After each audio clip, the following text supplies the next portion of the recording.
साल 2013 चाइना के capital Beijing में एक सुपर नेचुरल पावर उतर आई थी, जिसके कारण जब लोग अपने घरों से बाहर निकलते तो उन्हें अपने आंखों में जलन फील होती, गले में खराश और सांस लेने पर छाती में एक तेज दर्द, जैसे लंग्स अपने ही वेट के नीचे क्रश्ड हो रहे हो। हॉस्पिटल में लोगों की लंबी लाइनें लगी थी। बच्चे पैदा होने के बाद ही मरने के कगार पर आ जाते। स्कूल बंद, फ्लाइट रुक गई। शहर में ऐसी हालत जैसे कुछ ऐसा हो रहा हो जिसका कंट्रोल किसी के पास नहीं। बट वेट, ये कोई सुपर नेचुरल पावर नहीं बल्कि एयर पॉल्यूशन था।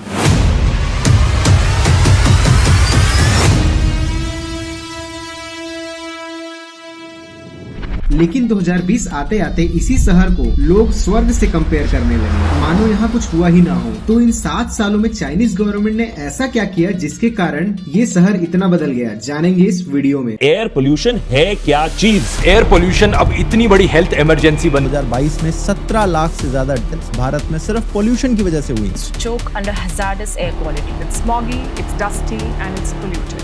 एयर पोल्यूशन की वजह से इंडिया में हर साल 17 लाख लोगों की मौत होती है। एयर पोल्यूशन में सबसे ज़्यादा नुकसान बच्चों को और बूढ़ों को होता है। फिर भी लोग सीरियसली इसे ले नहीं रहे हैं क्योंकि आंखों से दिखता नहीं है, लेकिन नुकसान सबसे ज़्यादा करता है।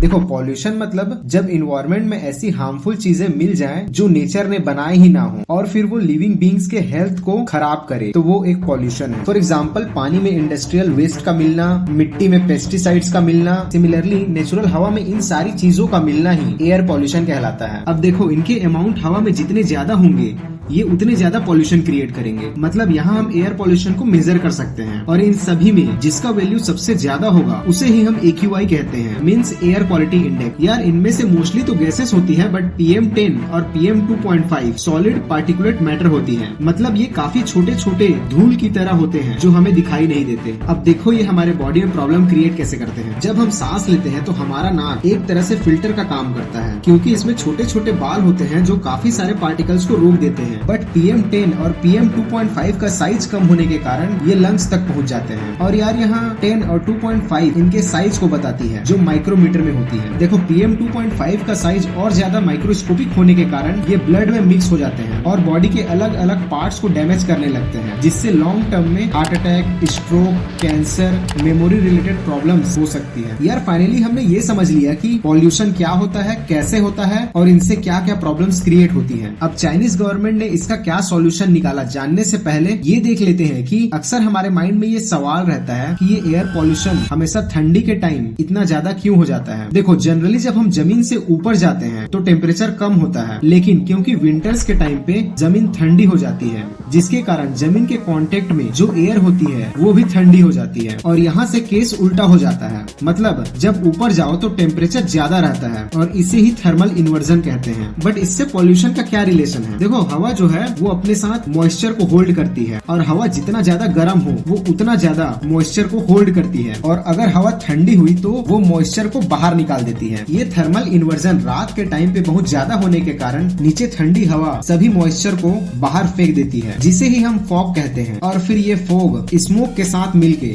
जो इन्वायरमेंट में ऑलरेडी है बनाता है स्मोक। ये स्मोक काफी ज्यादा डेंजरस होता है और यही कंडीशन के कारण दिल्ली में इतना ज्यादा पॉल्यूशन है। आई होप ये क्लियर हो गया होगा कि विंटर में एयर पॉल्यूशन क्यों बढ़ जाता है। अब देखते हैं चाइनीज गवर्नमेंट ने इस एयर पॉल्यूशन के प्रॉब्लम को जड़ से कैसे खत्म किया। सबसे पहले उन्होंने कॉज को पकड़ा, जिसमें सबसे पहले था कोल यानी कोयला, क्योंकि इससे काफी सारी हार्मफुल गैसेस और PM2.5 निकलती थी। कोल सबसे ज्यादा थर्मल पावर प्लांट वाले यूज करते थे। उन्हें कहा कि या तो आप CNG पे शिफ्ट हो जाओ, नहीं तो आपका प्लांट बंद कर दिया जाएगा। और इसका रिजल्ट ये हुआ कि वहाँ PM2.5 का वैल्यू ड्रास्टिकली कम हो गया। लेकिन इन्हीं पावर प्लांट से सल्फर डाइऑक्साइड भी निकलती थी, जो कि एसिडिक नेचर का होता है, जिससे एसिड रेन का खतरा था। तो उससे बचने के लिए गवर्नमेंट ने इन्हें प्रोवाइड किए काफी सारे लाइम मतलब चूना, जो कि एक बेस होता है, जिसे ये प्लांट वाले एसिड और बेस को मिक्स करके न्यूट्रल कर लेते और ये प्रॉब्लम भी खत्म हो गई। रही बात नाइट्रोजन के ऑक्साइड्स की, तो इसके लिए इन्होंने बाइक के साइलेंसर में सेलेक्टिव कैटालिटिक रिएक्टर लगाए, जिससे ये काफी हद तक रिड्यूस हो गया। साथ ही वहाँ के EVs पे फुल फोकस किया गया, जिसके लिए उन्होंने एक तगड़ा आइडिया यूज किया, supply first first demand later का। मतलब वहाँ ऑलमोस्ट हर कुछ डिस्टेंस में इलेक्ट्रिक चार्जिंग पॉइंट बना दिए और बैटरी चेंज फैसिलिटी भी देने लगे। मतलब अगर आपका बैटरी खत्म हुआ तो आप चेंज कर सकते हो। और मजे की बात यह है कि ये काम भी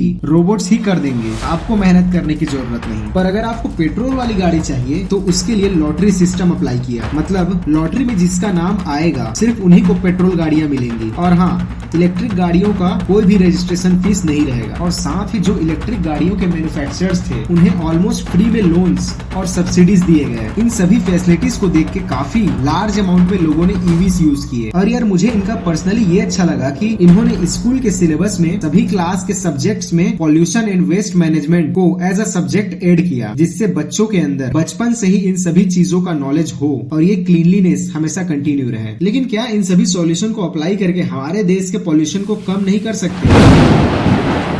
समझ रहे हो ना?